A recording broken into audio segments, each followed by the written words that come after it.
Hey Stash fam, I'm Steve. I'm Ash. And we're Stash. And we'd like to welcome you back to The World According to Stash. And today is our very first installment of Storytime with Steve. Before we dive into today's episode, I just want to say one thing. Merrit, our guest today, is the loveliest human that anyone could ever meet.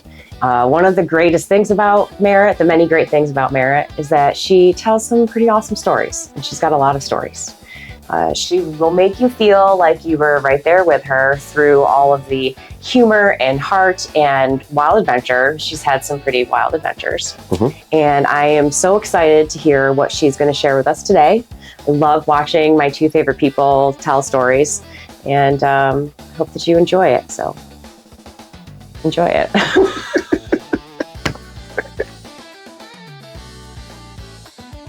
All right, guys, so today I have one of my favorite people to tell stories with, and one of my favorite names, and it's not a nickname. This is Merrit Neptune, or as Ashley likes to call her, Lady Neptune. And today, she's going to start off telling the first story, and at the end, you'll hear one from me. So, Merrit, take it away. All right. Hi, Steve. Hello, hi, friends. My love. I'm going to tell you the story of how we met, but we're going to take the long way around. I love that. And it's also a little bit of a love story, which you know, but I think it's worth repeating. Yeah. I'm going to go way back in time. I want you to imagine like 12-year-old Merrit, and my heart just went, oh. And I had some cousins who were really into the Grateful Dead. Two older cousins. They were about maybe 5-7 years older than me. And they were really, really into the Grateful Dead, and they followed the Grateful Dead around. And I was only like, I was a youngster. I was like maybe 10, 12 years old when I was sort of aware of all of this. And we went up. We were outside of Chicago, my family, and they were up in Wisconsin. And we went up to Wisconsin to visit. And my cousin was like, hey, do you want to get ice cream? And I was like, yeah, absolutely. I want to get ice cream because I'm 12. Yeah. And so he's like, all right, let's go. And we get in the car, and we go to get ice cream. And I think I had like a little bit of a headache or something that day. And I remember being in the back of the car, and he had some music on. And I asked him what we were listening to. And he said, it's a band named Fish, but it's spelled Phish. And I remember in my little 12-year-old brain going, never listen to Fish. And so for, the next 10 years or so, people would be like, oh, listen to the Grateful Dead, listen to the Fish. And I'd be like, no, it's trash. I'm not doing that. And then not long into my 20s, at some point, somebody came over, popped in a CD at my house, and I think Bouncing Around the Room came on. And we said, I was like, what is this? And somebody was like, it's Fish, like, you jackass. And I was like, all right, maybe Fish isn't what I thought. And so this started me moving into like maybe some of the jam scene, but not long. Like, I don't know, Steve, where were you in 1999? In 99? Yeah. At Woodstock. You were at Woodstock. For the second time, because I went Woodstock 94 as well. Nice. Good job. High five. First time I saw a little bit of Mo.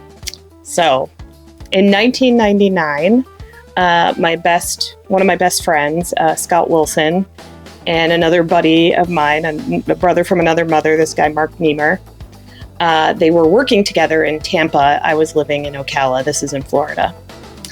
And they used to just like randomly go to shows at different places sometimes. And one of the places they would go is this place called Janice Landing in Tampa. Really cool venue. I've seen Mo there. Yeah. It's awesome. I went there with Timmy. Nice. It's amazing. Such a great venue. Yep. Such a great venue. Like in the courtyard of There's like buildings. Apartments all the way around. I want to live there. Yeah, it's super cool. There's like that cool deck, looks like a tree house. It's a really cool venue. So they were working, and they were like, oh, there's this band playing at Janice tonight. We're just going to go check them out. They didn't know who the band was. And that night at like, 12:30, and my phone is ringing, actual phone, not like a cell phone, because this is 1999. Sure. And Scott wakes me up and he's like, I'm coming over first thing in the morning. I have something you have to listen to. And I was like, yeah, all right, man, that's cool. And he would come and stay with us pretty frequently. So this wasn't weird. So he comes the next day and he's like, we saw this band last night that knocked my socks off. He was like, I've never seen anything like it. It was incredible. And he's like, I bought a couple of their CDs and you have to hear this CD. You have to hear it. And he puts on the album No Doy. Clearly. By Mo. And he played Rebubula, of course. So this is the first song I ever heard of Mo. That's the first song that I fell in love with them too. It's the first time I saw them do that live at Bonnaroo. I was like, oh, I get it. Oh my goodness. Yep.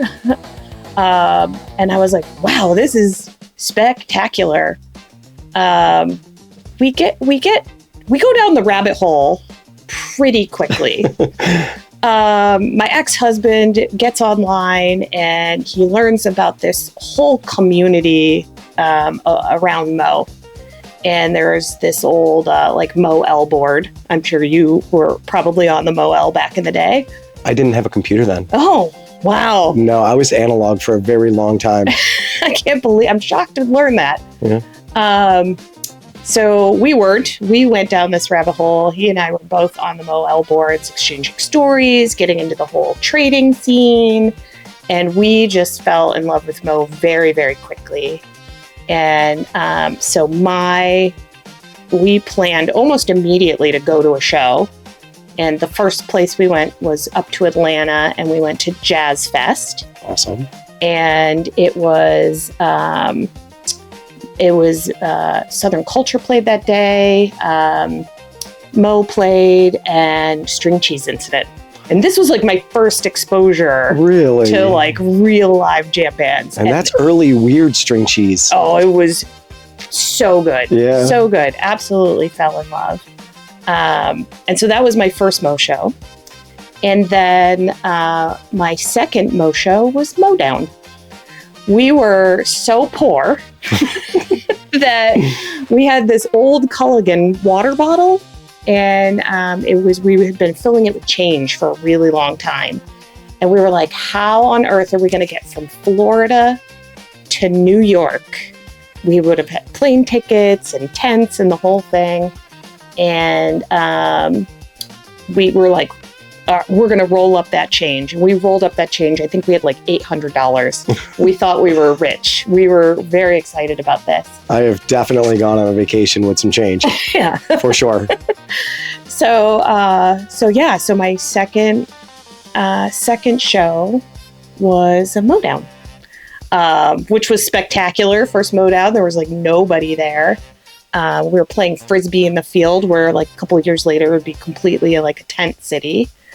And we absolutely had a phenomenal time, and that started like my Mo journey. And for the next few years, we saw, I don't even know, dozens of shows. We were doing at least 5 to 10 shows every year for those first couple of years.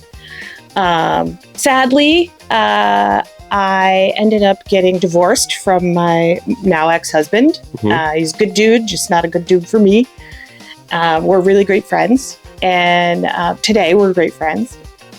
But so the year we were getting divorced was 2009, and I was, it was the end of my marriage. It was a really sad time, and my buddy that I mentioned earlier, my brother from another mother, Mark, was like, I don't like this sadness of yours. It's making me sad. I'm gonna fly you down to Atlanta, and we're gonna go to a Mo show. And I was like, all right. That's a good friend. That's a good friend. Yeah. So he hooked me up. He used some points to fly me down. And I was in Maine at this time.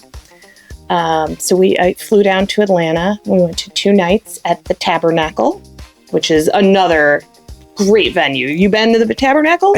No. It has eluded you. Yeah, I've listened to a million shows of all different bands from there. Yeah. And know people love to play there. The only time I've ever been to Atlanta No, I'm sorry. I've been to Atlanta twice. Once was with you. Yeah. Phenomenal venue. Someday we're going to go someday. We're going to make this happen because this venue is spectacular. It's an old church, fantastic ornate balcony. I've seen pictures. Bouncy floor. Like that that place moves when people are happy.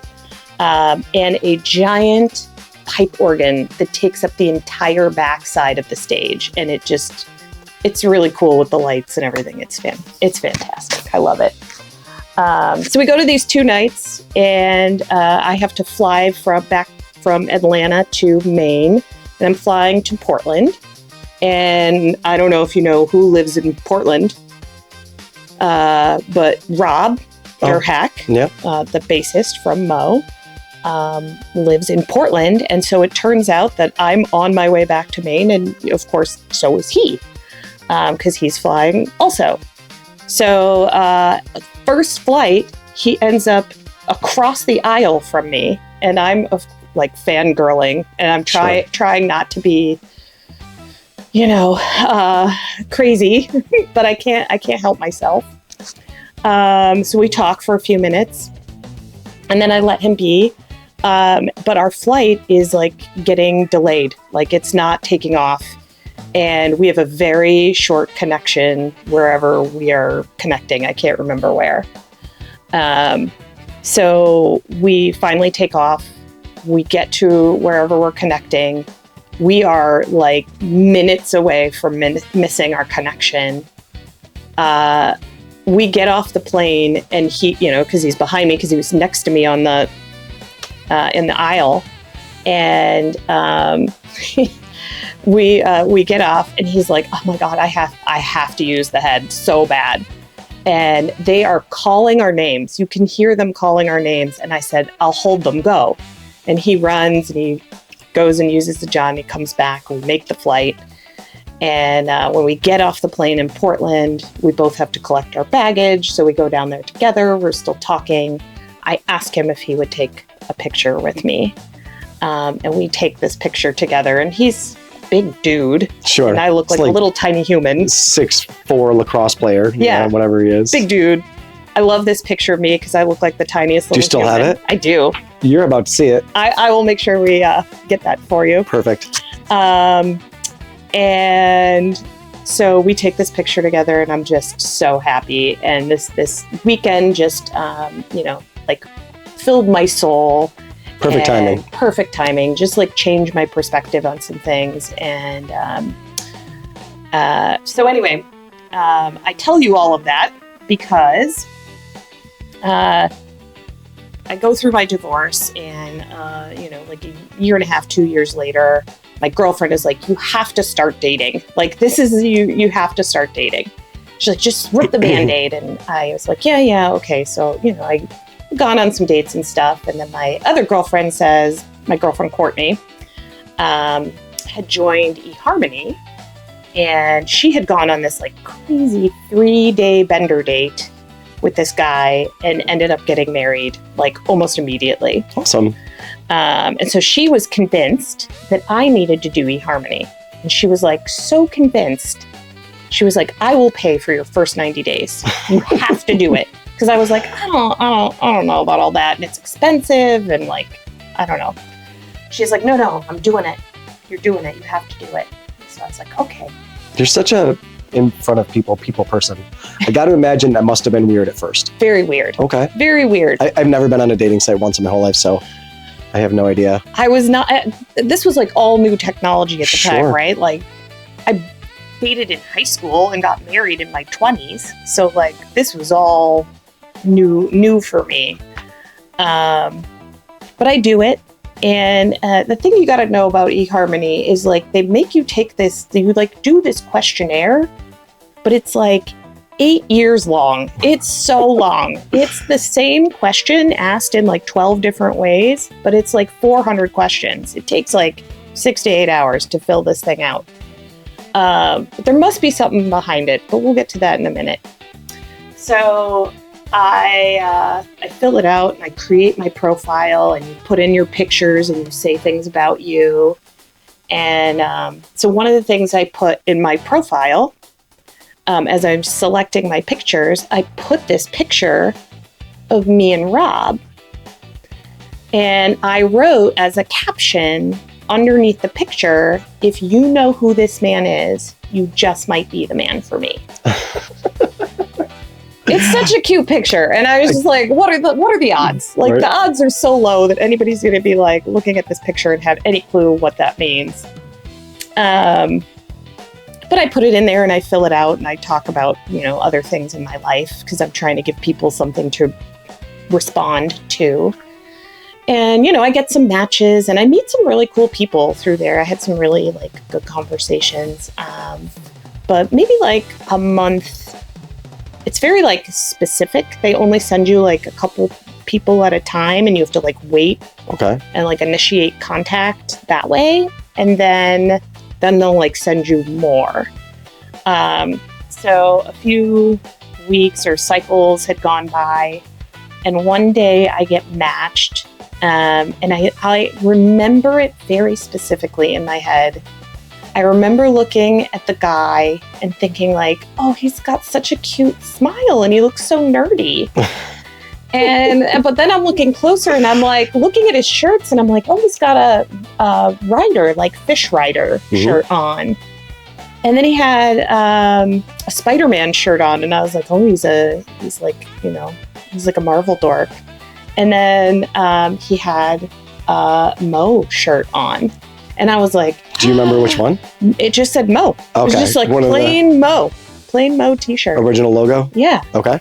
And I was no way. Absolutely not. I got very, very excited. But I remember thinking in my head, this man looks like home. Oh. I know. He did. He just looked so sweet. And he looked like home to me. And so anyway, they do this thing on eHarmony called controlled communication. Okay. And so it's very specific. You have pre-selected questions. And so you can't just start talking to somebody. It's not like Match where you're just hey, what are you doing? It's not like that. So if you look at the person's profile and you want to initiate conversation, you have to start with the controlled communication. So you have to send them your pre-selected question. So I'm looking at this dude's profile and I get the little blue, blue, blue, the little notification that he sent me the question. And I open it up. And of course, this is after I've been digesting his profile. Sure. The question that he sent me, his pre-selected question was, do you believe in chemistry? Can you guess what my reply is? Only if it's recreational? Basically. So I said, yeah, recreational chemistry. That's the game plan, right? There it is. And by the way, for those of you who don't know that, those are Mo lyrics. They are Mo lyrics. Yes. So I thought, if he knows this, this is very exciting. So anyway, we go back and forth for a while, and we definitely end up meeting. But oh shoot, what was I going to say? So we're doing the. I lost my train of thought. We're going to edit all of this out. No, we're not.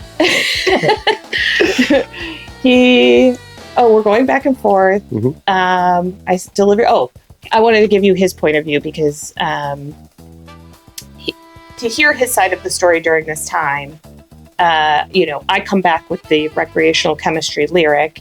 He was like, oh my gosh, this girl's very cute.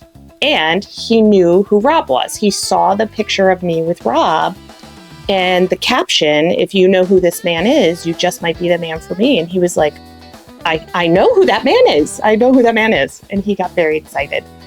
So he's like, cute girl with Rob spewing Mo lyrics at me. He was in heaven as well.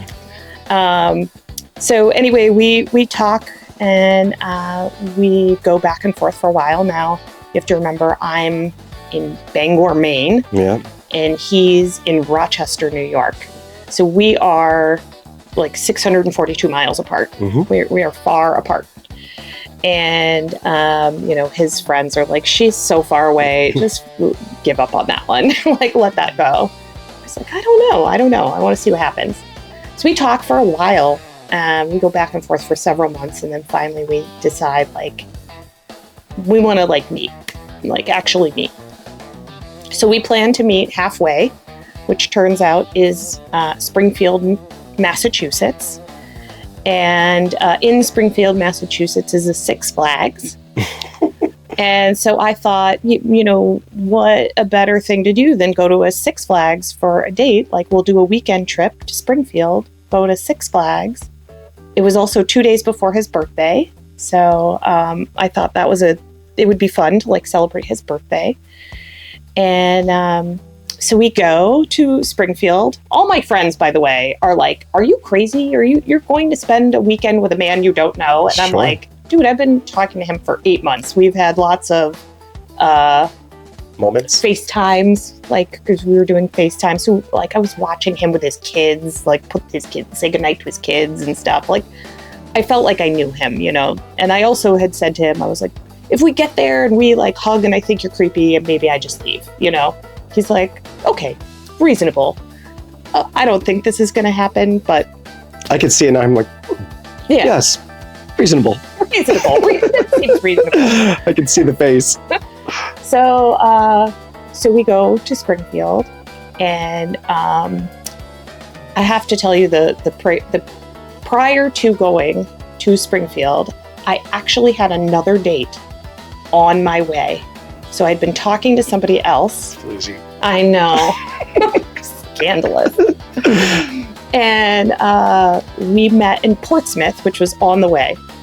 And I remember, like, he was very handsome, really nice guy. Mm-hmm. But I remember when we were walking toward each other on the sidewalk, and then we stopped and I hugged him, and I immediately thought, nope. Like, there was just nothing, no spark, Sure. right? No spark. So we had a lovely date. He tried to kiss me, and I was like, nope. And I could tell he was shocked by that, and I felt sad. But then I went on to my date with Eric, and I remember I got there first, and I was sitting in the lobby waiting for him. And then he came in the door, with his little backpack on. And I saw him, and I was like, oh my God, he's so cute. And he walked up, and we hugged, and I was like, that's it. Yeah, all the sparks were there. Ooh. So we got settled at the hotel, and we decided to go get some food. And we don't know the area. And this is 2011. Mm-hmm. And I might have had a phone, but it wasn't like a smartphone. So we just kind of were like, we're going to get in the car, and we're going to go drive around a little bit, and we'll see what we can find.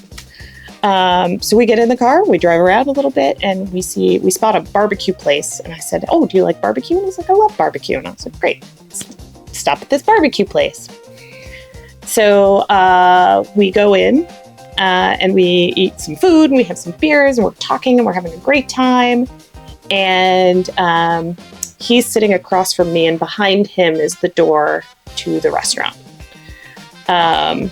And just as we were kind of like finishing up and thinking it's time to leave, a dude with a tuba walks in the door, and right behind him is a dude with a banjo, and then another dude with an accordion. And I said, I don't know what's about to happen, but I feel like we should sit this out. And these dudes set up, and there's this tiny little stage, because it's a barbecue joint. I mean, it is teeny tiny. Tell me it's Primate Fiasco. It is Primate Fiasco. Yeah. We didn't know this at the time because we didn't know who they were. Sure. But this was our first time seeing Primate Fiasco. They opened up with the Cantina song from Star Wars. Amazing. The two of us immediately like jump out of our seats and lose our minds. We're probably the only two people in the place that get up and now like go to the stage, and we're dancing. Didn't understand this at the time, but the next song they played was Wristband Tan Line. Oh, I love that song. So good. So if you've never heard Primate Fiasco, look them up. Sadly, listen to Wristband Tan Line. they are no more. So sad. Oh, Makes they me were so great. sad. So anyway, yeah, so Primate Fiasco plays, and we just boogie down with that. We're like, there's like 6 people there, and it's just me and him and a couple other people enjoying their food mostly, watching the Primate Fiasco, and it was spectacular. So we had this great night. The next day, it's 147 degrees outside, but we go to Six Flags and almost throw up on roller coasters because, it's 147 degrees outside. It's so hot. Eric, of course, is dressed in all black. Head to toe. Yeah. Sure. Black shirt, black jeans, black sneakers. I was like, dude, we need to get you some shorts. Like, we did buy him some shorts at Six Flags. And I got him some Green Lantern flip-flops because, the sneakers. And we were doing water rides and stuff. So we had this beautiful date. It was so much fun. And then, I don't know, we both had kids and stuff at the time. And it was such a long distance. We were like, I don't know how we do 600 miles. That seemed so far. So even though we really liked each other, we agreed at the time that we were just going to be friends for now. And so for 4 years, he and I just talked a lot, talked on the phone a ton, we FaceTime still. I was even giving him advice on how to get girls. I'm going to stop you there for 1 second. Yeah. So the very first show I ever went to with Eric, we were at a Mo show in New York City for a CD release party. And I walked up to him and I said, hey, when's the wedding? And he goes, what? I was like, you and your phone. Because every time I look over, you're on your phone. You're at a concert, right? And he's like, oh, no, I am sending each song to my friend Merrit. And he lit up. And I go, who's your friend Merrit? He's like, oh. He's like, I'll tell you about her later, but I always send her every song as they come, so she gets a set list before they're even online. And I go, oh, okay, I'm a jerk. I'm sorry. Back to what you were doing. And that's the first time I heard your name. But just him saying your name, and my friend Merrit, there was so much more behind me, my friend Merrit, that I knew from that moment, oh, I'm going to meet this girl one day. As you were. As I was, yeah. And we're going to get to how we meet one day. Okay. Which is the whole point of this story. So, we talk a lot and we become really, really good friends. And then one day I say to him, I'm going to go to Sweetwater 420 down in Atlanta, and Mo is playing. And he was like, oh, me and my buddy Red were talking about going to that show. And I was like, well, if you're going to go, you should just get in on this action with us. We're going to get a big Airbnb and there's a whole crew of us and you guys can just stay with us. And he agrees. And now keep in mind, I haven't seen him in 4 years. I actually had been in a relationship that had just ended and was pretty brutal, to be honest. It was a rough ending to that relationship. It was a rough relationship and it was a rough ending. So I was kind of in recovery from this. But I was very excited. I was like, oh, I can't wait to see him. I haven't actually physically seen him in 4 years. So I'm in Atlanta because I was working there partially at the time. So this is now 2015. And I had him meet me somewhere, and we went to go get a beer or whatever, and I remember immediately seeing him and being like, uh-oh, all of that stuff is still there. I just I really like this guy. So we connect with my other friends, we get settled in the Airbnb, and we go see some music, and we are just having the greatest time. And my really close friend, Donna, at some point takes me outside. I love her. She is the first time I met her, it was friend home. Yeah. Her hugs, she's like Angie. Like an Angie hug. You get one hug and it's over. She's wonderful. Wonderful friend. And she takes me outside and she's like, what's going on with you and Eric? And I was like, nothing. What are you talking about? And she's like, come on, girl. There is a neon flashing sign over your head. So, have you seen the way he looks at you? Have you seen the way you look at him? And I was like, I don't even know what you're talking about. But anyway, that night, some things happen. We end up, I would say, being together. We're together, and that's it. We just decide after that weekend that like we have to figure this out. And so we ended up like that. That was the start, really, of our actual relationship. It was that April of 2015. I remember him telling me that you guys were dating. And I said, how? She lives so far away. And I don't remember the full explanation, but it was just more me staring at his face while he was beaming. That makes sense. Mm-hmm. When did you learn about my full name? I don't even remember. Probably not until the night I met you. Really? I knew you were just as Merrit. Just as Merrit. Yep. Okay. So, the story of how I met Steve. So April 2015 is when we make it official. And that summer, he says, "Oh, you have to come to Rochester. You should really come." Whatever the date was, I don't know, but it was summertime for sure. It was 2016. Yeah. And he says, Primate Fiasco is playing here at Flower City. And I was like, that's great. And he's like, you can come meet my friends, and you can meet my friend Steve, and you can meet, a couple other people, and we'll go see Primate Fiasco, and it'll be fantastic. And I said, okay. So I'll never forget this either, because I went and I met like Michelle and Ben and Ruben. Mm-hmm. And I was so nervous, and I like wanted to throw up the whole time. I was like, oh my God, what if they don't like me? Impossible. And we took a long walk to the venue, and we had a great time. And we get into the venue, and I hear this voice from across the room, and it was like, what's the Doppler effect, right? Like where it's like it's it comes closer. So I hear it. It's like Merrit, and what that was Steve running full bore at me, and he basically tackles me, and then I don't know, maybe humps my leg for a minute, and then we totally humped your leg. I was like so excited to meet you. So he like tackles me. We have this moment, and then Steve jumps up and runs off, and then the Primate Fiasco comes on, and they played the entire Magical Mystery Tour, which was great. Start to finish was one of the most phenomenal shows I've ever seen. In the middle of the show, Steve runs off to the bar, gets a whole tray of, what was it, Jameson? I reached behind the bar and grabbed a tray when they weren't looking, and then asked for 6 shots of Jameson. Yeah.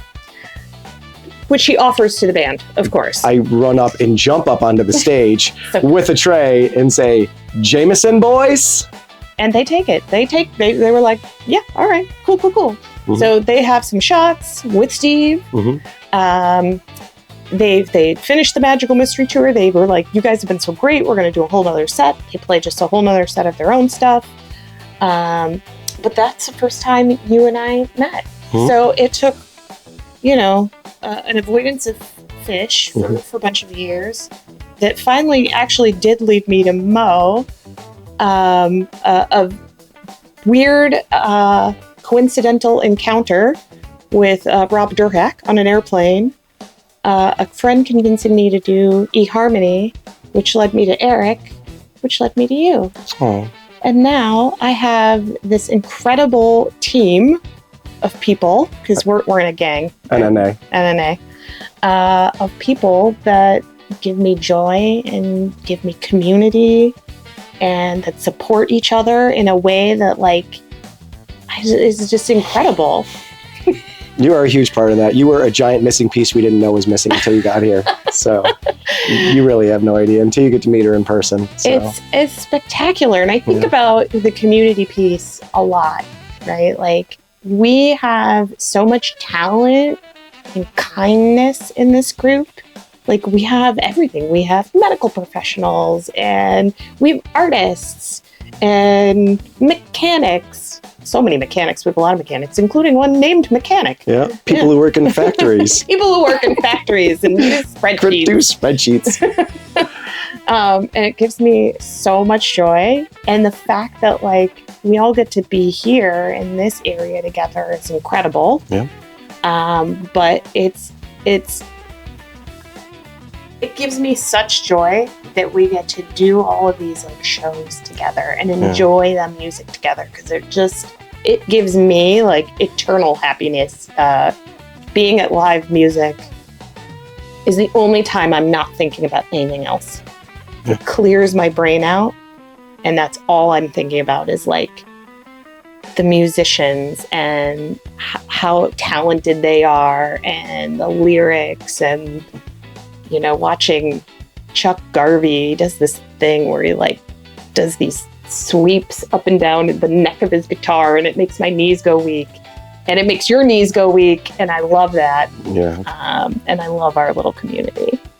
If you want to know more about that, you can watch episode 1, where I do a little shout out to all of the friends in our group through song and pictures and video, and it's the sweetest thing. And Ash and I had such a great time making that. And I got to tell you, since then, I've had so many people come up to me and be like, I want to be friends with that group after seeing that video. You guys are so lucky. And every time I tell them the same thing, you have no idea how lucky we are. Like, I can't begin to explain it. Writing a song, making a montage doesn't even scratch the surface of how lucky we all are. And we all know it. And we're all just better off for us being together. Yeah. We're going to take a break for 1 second, and then I'm going to tell you a story about me. Can't wait. The story of Merrit was beginning to grow after a picture of Rob and some lyrics from Mo. With their first embrace, sparks flew and caught flight, even though the timing just wasn't right. 4 years later, where does the time go? They locked this thing down after spending time at some shows. It was undeniable, which everyone could see. And who would know where they'd be without a little luck, some help from some friends, and eHarmony. All right, so it's my turn. But first I want to say that I knew probably 10% of that story, a little piece here, a little piece there, but to hear the whole thing all together, that was beautiful. No. I really love you so much. Thank you for sharing all of that. Yeah. My story isn't going to be as sweet. It's going to be a little silly. It's not something I'm really proud of, but it makes a good story. As a kid, I was rambunctious and did a bunch of dumb crap, right? As I'm sure you've heard other stories. I have a sketchy past of doing dumb stuff. But Adventurous thing. yeah, but it made me who I am, and I can't really not be me. So I'm just going to tell you a story about silly 18-year-old Steve. Oh, okay. All right, so we'll start off with a little backstory. My whole family has worked in the service industry as long as I can remember. So I was always taught, when you go out, you be very courteous, you tip well, and you clean up all your stuff. Mm-hmm. So I was even at 13, 14, 15, like the person you want to wait on, right? So my friends and I used to go to a place called the Ground Round, which was this burger family restaurant. It also had a bar in it. And my buddies would go there, and we'd get a couple desserts, and we'd get some iced teas or whatever, and we'd sit and we'd catch up. And we never caused anyone a problem. We were respectful kids until you made us not be. So we would go there, and it was just a tradition for a while. Yeah. And we never caused problems. We always tipped well. We were always courteous, and we always said please and thank you. And that went on for a while until one day we went, and the girl who always waited on us had moved on, and somebody else came. And for the first time, we just got the worst service ever. And I was like, it's because she thinks we're dumb teenage kids and we're not going to tip. And, and we are laughing a little loud. So we're going to give her the benefit of the doubt, and we're still going to give her a good tip. But, this is the worst experience we've had here so far. So we come back, days later, like we always did. And we thought, we were nice. We left her a good tip. We didn't leave a mess. She's going to be nicer to us. Oh, she was worse. Oh. Just for no reason whatsoever. She's just mean and dismissive and just for no reason being a jerk. So I walked up to the manager and I said, listen, I'm a waiter and a bar back and a busboy. I've done everything here, and my family has always been in service industry. I talked to this manager, openly and say, and we've been nothing but respectful. And he was like, yeah, I know, I've seen you guys in here and you've never caused a problem. And I go, for some reason, your server has a problem with us. And I think it's just because we're teenage kids. And I don't really want to just be talked down to and have somebody be mean to us for no reason. And he goes, well, then you should probably go somewhere else. And I was like, oh, okay. I didn't think that was the response I was going to get. I'm, up here just telling you that one of your staff members is doing a terrible job in the most polite and respectful way possible. And you're being a jerk for no reason, even though you just said we've been no problem whatsoever. So I was always brought up, you are good to people until they're not good to you. And then all bets are off. So I thought, how could I prove a point? And I decided, well, the way that it was set up in that place was after a certain time, the restaurant part was closed and it was only the bar and a little lounge area. Mm-hmm. And there was no hostess on anymore. So you would just go in and go right to the bar and they would wait on you there. So I walked over to the hostess stand and I unplugged the receiver of their phone and I took it, knowing that the next day they were going to have to just try to find another receiver and it was going to be a big pain in the butt, but it was mild and wasn't really hurting anyone, right? So this happens and we all laugh about it. And then we go back and she's even worse. They didn't make the connection that we were the ones who stole it. So I stole it again. Oh. And then I waited till the next night, till later that night. And I called and said, they were like, hi, this is Ground Round and whatnot. And I just, being a silly kid, I went, I've got your phone. I'm calling them from like a payphone and with my friends. And they're like, what do you mean I've got your phone? I was like, I stole your phone. And they were like, I'm on the phone. You clearly did not steal it. And I was like, you should check the hostess stand. Boom. So then we were like, we can't do this again when we go in there because they're going to figure it out. Yeah. So we would just be like riding around doing stuff and I'd be like, oh, can we just stop over at Ground Round for a second? I'd scope it out through the window, wait till everyone was in the bar, nobody was up front, and I'd go and I'd steal their phone and I'd wait like a couple hours and I would call them and they were like, hi, Ground Round. And I'm like, it's the phantom phone taker. And they were like, what? And I'd be like, it's the phantom phone taker. And I would just keep saying it and we'd be laughing in the background and they're like, what? And I'd be like, I stole your phone. And then I would just hang up. And this went on for, I don't know, I think I got maybe 5 or 6 phones over like a year's time, maybe a year and a half. And then we stopped doing it for a while and that was it. And I thought, you know what? I think we should do it one more time. So I am getting ready for a Halloween party at RIT. I'm still in high school, but my friend is going to RIT. How much time has passed at this point? Oh, like over a year. Okay. Since the last one? Since the first one. A year. Okay. Yeah, it's been going on for a while. All right. And then I'm dressed as Eric Draven of the Crow, head to toe, whole outfit. You'll see a picture in a minute. And I thought, oh, perfect, right? So we go back to Ground Round and I sneak in and I unplug it. And as I am walking out, I look up and I hear, hey, and it's this tall, goofy, 20-something-year-old manager, and I went, shh, just like Eric Draven and the Crow, and I run and I start yelling, drive! And my buddy is driving as I'm running alongside the car, and the manager comes running out after me and eats it in the parking lot, and I jump in my buddy's car, and we went away. Now, we had planned to take pictures of them all with googly eyes on them and do ransom notes and all this, but as you know, you have ideas as kids and they don't always, come to fruition. So that was the end of it. So I thought. Now, mind you, this is 2000, so that would have been like 5 years later. Mm-hmm. I am working at a place called Jack Astor's, and we had, training sessions. And whenever they would do a large training session with a bunch of servers, at the end, they'd all come out and have a drink, and I was the bartender. So I meet this guy, and we start talking, and he seems like a pretty good dude, right? So I get off my shift, and I'm like, I'm gonna have a drink with you.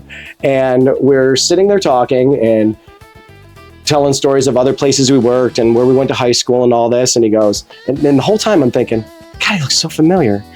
I can't put my finger on it, but he looks so familiar. And then I'm drinking my beer, and he's like, oh yeah, I used to be the manager at Ground Round. And I went, oh my God, he's the dude who ate it in the parking lot. So I was like, do I tell him? Do I tell him? Do I tell him? Do I tell him? And he takes a sip of his beer, and I just whisper in his ear, I'm the phantom phone taker. And he spit his beer out all over the place. And then he yelled some words that I'm not going to say on this channel. And he was like, are you kidding me? He was like, we talked about that forever. So I was for 5 years the talk of, did anyone seen him? Does anyone have any idea who he is? No idea. But I literally got to tell the guy who ate it in the parking lot chasing me that I was the phantom phone taker. And there's a little story about me as a kid. Yep. Nice job. And I'm sure none of that surprises you. No, none of that surprises me at all. Yeah. What an adventure. Yeah. Me being an idiot kid. The silly things we do as children. Yeah, and when they come back around 180 and 360, it's fun. That's hilarious. Yeah. I'm glad he got to, it feels like a closed loop, right? Like he got to feel the conclusion. I don't know what I'm trying to say here. Yeah, but he's a Fish fan. Oh, so nice. I have actually gone to concerts with him and seen him at shows for years, and we still laugh about it. Yeah. Yeah. But most Fish fans can't be too angry for too long. Not for they too long. got other worries. Yeah, this is true. Awesome. Well, that's pretty much it for today. I don't want to keep you guys for too long. We do appreciate you coming in. I hope that gets you to know a little bit more about Merrit and a little bit more about me. And I love you so much. I love you too. Thank you for stopping by. Yeah. All right. We'll see you soon, later. guys. Bye. See? Tell you she great. See? I told you guys she tells great stories. Thank you so much for joining our circus. And being our companions on this ride. Just know that to us, You are Never not awesome.